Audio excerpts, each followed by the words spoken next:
When I was 21 years old, I worked the maintenance and custodial position at the nearby daycare down the block. My job entailed disposing of trash, moving and setting up furniture for special events, performing preventative maintenance, keeping supplies organized, maintaining and cleaning the facility, caring for equipment, and overall maintaining a safe environment, which included reporting suspicious activity that may lead to child abuse or mistreatment. Some days, I'd even be the one both opening and closing the facility. It was a pretty demanding job since it was just me and one older guy who was more or less my boss. Most of the time I'd be the one to lock up the place as he would go home earlier. The daycare building is on the grounds of a Catholic school and church, though I'm pretty sure the daycare was open to anybody regardless of religion. The older worker, who I'll just refer to as Bob, was leaving early this one day. It must have been a Friday because he always left early on Fridays. He told me the things I needed to get done before cleaning up: start with the usual clean up the classrooms and also pack the rest of the Thanksgiving decorations from the classrooms back into the crates, bring them down to the basement, and then start bringing the Christmas crates upstairs. These crates contain decorations that would be used all over the building, from the lobby to the hallways to the classrooms. The child care staff would be the ones to do the actual decorating, but it was my job to clean up all of it and bring the crates up and downstairs. Since it was now after Thanksgiving, it was time for Christmas decorations to be brought up. All the kids and staff were gone by this point. It was dark out between 6 o'clock and 7 o'clock. I was the only one left in the building, so I locked all the doors. While I continued my work, I went down to the basement, which was used mostly for storage since it was cold out and we were past outdoor play season.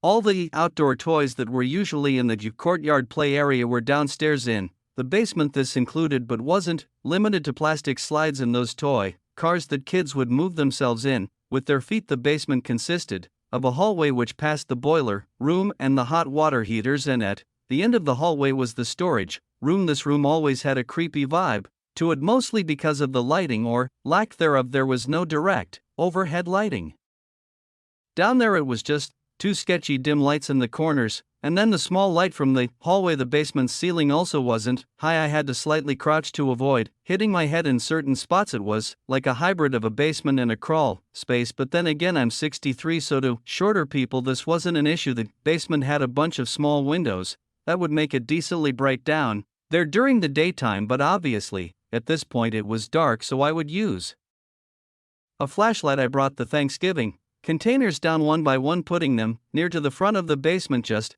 because I was lazy and wanted to go home and likely start the weekend. I was lugging one of the Christmas containers up the stairs and through the hallway when I heard a kid's voice and then laughing. It was very muffled, but I definitely knew what I heard. I stopped pushing the container and started looking around the place. I checked every classroom, then the indoor play room, then the art room, then the bathrooms. Every room I could think of. There were no kids in there. I kept hearing that muffled voice every once in a while, though. The one place I didn't check was the basement. I walked back to the basement door and looked down the stairs, waiting. I heard a noise come from down there. The realization that there was a kid down there dawned on me, and so I ran down the stairs yelling, "Who's down there?" thinking one of the kids snuck down there. I got to the bottom and ran the basement hallway to the storage room. I saw one of the toy cars moving for like a second before coming to a halt. It was 100% as if it had just been pushed. I stood in place and looked around the room. I didn't see any kids that could have just pushed that car. I said, "Anyone down here?" multiple times. It was dead silent. The silence was actually deafening. I started actually looking inside the boxes in containers, thinking a kid could be hiding in one of them, but halfway through I started realizing there was no way a kid could close any of these containers or boxes on top of themselves. At this moment I felt like I was alone, but that I also wasn't. I can't explain it. And then right behind me I heard something plastic drop to the floor. There was no draft whatsoever down in that basement. I didn't even turn to see what it was. I just fled to the upstairs without looking back. I stopped at the top of the stairs again, and when I heard what I could only describe as a child's whisper down there, I slammed the door shut. I didn't know what else to do except call Bob, and in short he said, "If I think there's a kid down there, that I need to call the police." The scary thing is I didn't think there was a kid down there, but I still called 911. I just couldn't leave without confirming, and I was right that there were no kids down there, because with the help of a couple police officers. When we looked down there was nothing but a bunch of boxes and containers full of supplies and decorations. I also couldn't find anything on the floor that could have made that plastic sound dropping on the floor, given the fact that there was nowhere else to hide down there, and no one reported their kids missing. The cops could do nothing except leave. I could tell the cops felt like I wasted their time, but I was too disturbed to be embarrassed of the police call. I quit right before Christmas, before I ever had to go back down to that basement again. This happened not too long ago. I live alone in my apartment. I'd like to get it out of the way that I don't take any medication, nor am I diagnosed with anything that would impair my awareness or cause me to hallucinate. This night was a one-time incident that I can't explain, and I really hope it stays a one-time incident. I had a long day at work. I work as a construction worker in the city, and I go to the gym 4 to 5 days a week on top of it, so depending on the projects we're working on at work, when I get home I'm ready to collapse on a couch after work. In the gym one night, I stopped for food on the way home because there was no way on earth I was about to cook. I was shot. I got home and plopped the Chipotle I just bought on the ottoman in my living room, and I just laid out on the couch as I ate. This was later in the week, so I was already tiring out. I demolished the Chipotle, and I definitely could have eaten more, but I was honestly so tired that I actually fell asleep on the couch while watching TV. I woke up a few hours later realizing it was like 11 o'clock at night. I was so comfortable on the couch under the blanket, honestly, that I didn't want to get up, but I realized I left my contacts, and so I went to the bathroom to take them out, and at that point I went to my bedroom to just go to sleep in my actual bed. Walking to my room, I heard my name called from the living room. All I could think was what the actual, and not many places to hide, but there also shouldn't have been anyone in my apartment. I called my mom just to confirm she wasn't here, and I apparently woke her up with my phone call, so that answered that. I chalked it up to a brain fart moment because clearly no one was in here, and so I went to bed. It wasn't as easy to fall asleep this time because now all I was thinking about was how I just heard a voice say my name. It was when I was finally seemingly starting to fall asleep that I heard a female voice say my name again from inside the bedroom. I flipped over on my back and looked across the room. All I could see was this big, tall, human-shaped mass a few feet in front of my bed. I could see the long hair of a woman, and I could barely see what I must have imagined to be distorted facial features, and let out a harrowing scream as I fumbled for the light switch or my glasses. I knocked over the lamp as I finally found the switch to turn it on, and now there was nothing at the end of my bed. I put on my glasses and searched every nook and cranny of the room, under the bed, the closets, and the dresser. Then I checked the rest of the apartment. I can say matter-of-factly that there was no one but me in this apartment. I felt like I was losing my mind.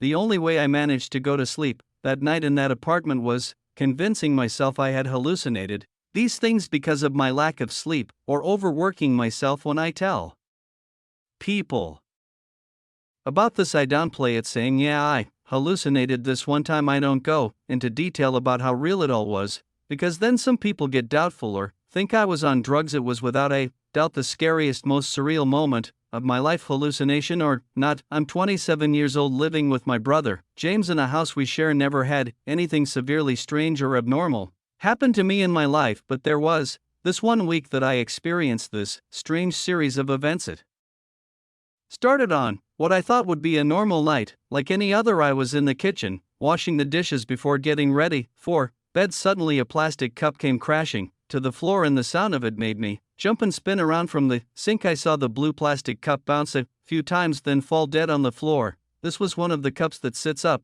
top the cabinet. I knew it had to have been sitting upright, though I had no idea what kind of force could have knocked it off the cabinet. It made no logical sense. I picked it up and put it back on the cabinet. That wasn't the last strange event that night, though. While in bed with the blind shut, there was suddenly a strange, very faint glow in my room. It came through the blinds. I flipped over onto my side and tried to peek under the crack at the bottom of the blinds, but I couldn't see anything. Honestly, as weird as it was, I was so comfortable in bed and was too lazy to go lift the blinds. I dismissed the light as something like a street light having a new bulb or something. I know, a little ridiculous, but at the time, I had no reason to suspect anything paranormal. The next day I was home alone when James Was at work. It was a dark, stormy day, and the house was constantly rumbling from the thunder. So when I heard a cup fall from the kitchen, I associated it with the thunder. I went to the kitchen to pick it up and realized it was the same blue plastic cup I carefully put back on the cabinet. Yesterday there was no way thunder could have knocked it down from where it was. I put it on the counter and stood there confused and a bit shaken, looking around the kitchen not knowing what to think. As I was standing in the kitchen, I heard a creak in the floor above me. The room above me was actually my bedroom. I went to the stairs and called up for James, but I instantly remembered he wasn't home. Maybe it was the thunder shaking the whole house, but still I had to check my room and turned on the lights. Given that all the rooms in the house were dark due to the weather, my room is square shaped with two big closets. The room was clear, as were the heat closets, so I shut the light and went back downstairs. That night when James got home, I had a discussion with him about the strange events that had been taking place. He said he hadn't been aware of any of it. Still, nothing that happened up until that point was extremely unusual. For the rest of the night, things were normal and I fell asleep with ease. I awoke at some off hour in the night. It was still dark. I checked my phone. It was 2 in the morning. I rolled back on my side and shut my eyes when I heard the distinct sound of a finger tapping on a window. I could feel my heart in my throat. I didn't know why someone would be knocking at my window, but I didn't want to see who could be out there. But for some reason it took me that long to realize I was on the second floor of the house. Therefore, nobody could be on the outside of my window. I pushed the sheets off my body and fell to face the window. There was no one standing there on the inside, though, so I lifted the blind and there was no one outside either. Still, I knew that I heard what I heard, and I knew I hadn't been imagining or dreaming it. I ran to my brother's room and started freaking out. I don't know whether he believed me or not. Quite frankly, I don't think I'd believe me if I hadn't experienced it. I slept in the living room that night, and it's been 3 weeks now without any paranormal incidents. I never believed in the supernatural until this music happened. I once took a road trip from New Hampshire to Florida. I had to stop at a hotel to sleep overnight. When I was about halfway there, it was some old, somewhat dilapidated hotel that rested off the highway on a quiet road. There were like 2 cars in the parking lot, so there were definitely not a lot of guests. The lady at the front desk was very robotic and seemed bored with her job. She seemed to fit the atmosphere of the hotel perfectly. The lobby was full of tacky chairs and tables you'd expect to find put out on the curb. The wallpapers were all dated and equally tacky. Didn't matter though, I wasn't staying there for the luxury, just for the night and for the convenience. It was late when I checked, and so when I got in the room, all I did was take out my toothbrush and brush my teeth before jumping into the hotel bed. The door just a little bit to peek into the hallway. I didn't see anyone standing in front of the door. I opened it fully and then peeked down both sides of the hallway. It was clear, so I had to suddenly question if someone in this relatively vacant hotel was pranking me. I shut the door, locked it with the bolt this time, went to lay back down in the bed, but then it happened again. A knock at the door. This time I jumped out of the bed, ran to the door and checked the peephole. Again, shocking. The door just a little bit to peek into the hallway. I didn't see anyone standing in front of the door. I opened it fully and then peeked down both sides of the hallway. It was clear, so I had to suddenly question if someone in this relatively vacant hotel was pranking me. I shut the door, locked it with the bolt this time, went to lay back down in the bed, but then it happened again. A knock at the door. This time I jumped out of the bed, ran to the door and checked the peephole. Again, shocking. All I saw was the empty hallway outside, but it hit me. This time I could actually see through the peephole. I unbolted the door and opened it. No one. I looked down both sides of the hallway again, and there was no one. This was where I drew the line. I grabbed the key to the room and went to the lady at the front desk. I told her someone kept knocking on my door and politely asked her to check the cameras to see who it could be. She said they didn't have cameras in the hallways.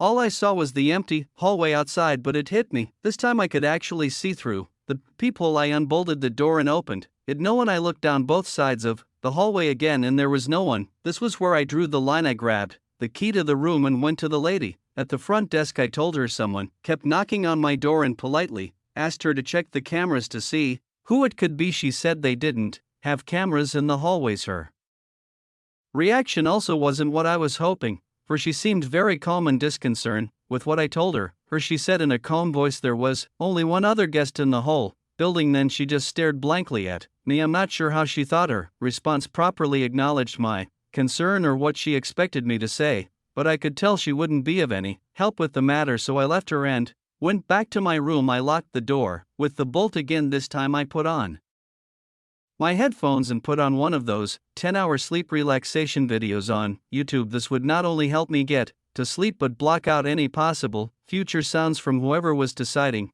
to mess with me, and it worked for a while at least. Eventually I flipped from my side to my back, just looked around the room. My head froze when I was staring at the corner. I sat up to try to get a closer look at what I thought I was seeing. I swear I looked like a giant humanoid figure, like a 10 feet tall human standing right in the corner, head to the ceiling. When I put that image together in my head, I felt a sudden rush of horror in my body. I jumped across the bed to flick on the lamp, but when the room lit up, there was nothing in that corner of the room. Simply sat there with my heart beating probably 200 beats per minute. I gave myself a couple minutes to calm down before shutting the light back off and laying back down on my side. I still had the headphones in my ears.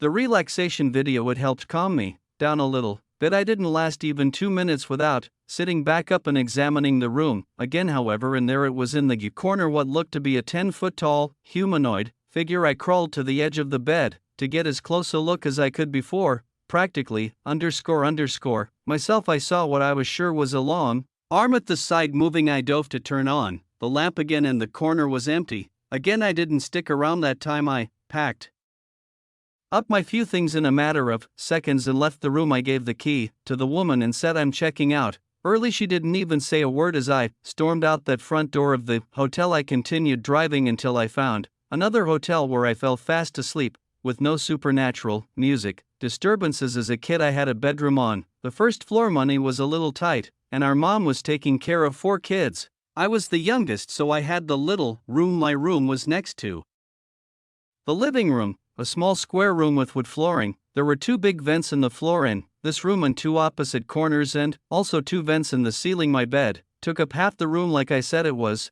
a very small room. I'll keep it short and straight to the point. I was 13 years old, doing my homework on my bed since I didn't have a desk in my room when I heard a child's laughter. I went outside my room to look around the living room and kitchen for any of my siblings.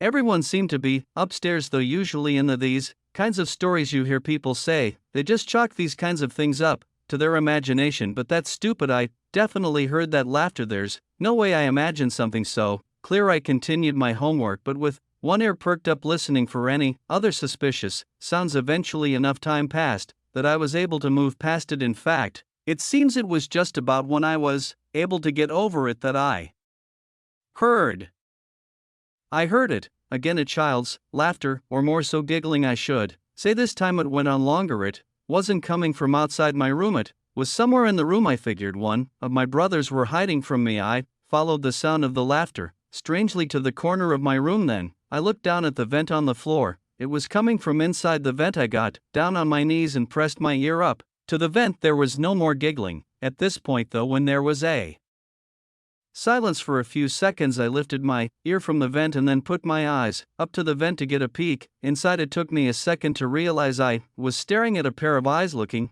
back up at me. I shrieked like a girl and screamed for my mom. She came storming into my room moments later, but of course, the noises were gone, as were the eyes. My mom thought I was going crazy due to a lack of sleep, but I refused to sleep in that room, so she let me sleep in her room that night. That went on for a week, actually. Before she put her foot down, I spent the next 4 years in that same bedroom before we moved in. Nothing paranormal ever happened to me since that one particular